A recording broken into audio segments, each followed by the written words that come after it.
ഇതാണ് നോനിപ്പഴം. ശരിക്കും ഇത് പഴുത്ത പഴമാണ്. വെള്ള കളർ വന്നു കഴിഞ്ഞാൽ ഇത് പഴുത്തെന്നാണ്. ഇതിന് ഒരു ബാഡ് സ്മെല്ലെന്ന് പറയത്തില്ല, ഒരു രൂക്ഷഗന്ധമാണ്.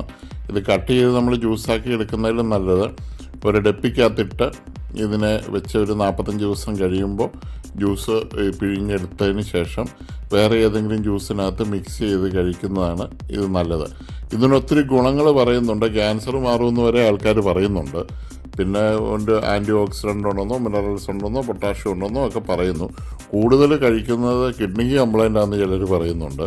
അതിനേക്കാളും മിതമായിട്ട് ഉപയോഗിക്കാം. ഇപ്പോൾ ഒരു പഴം ഞങ്ങൾ എടുത്ത് ടിന്നിനകത്ത് വെക്കുകയാണ്. നല്ല വൃത്തിയാക്കി ഉണങ്ങിയ ടിന്നിൽ ഈ പഴം എടുത്ത് വെച്ച് കഴിഞ്ഞ് പതുക്കെ ജ്യൂസായിട്ട് വരും.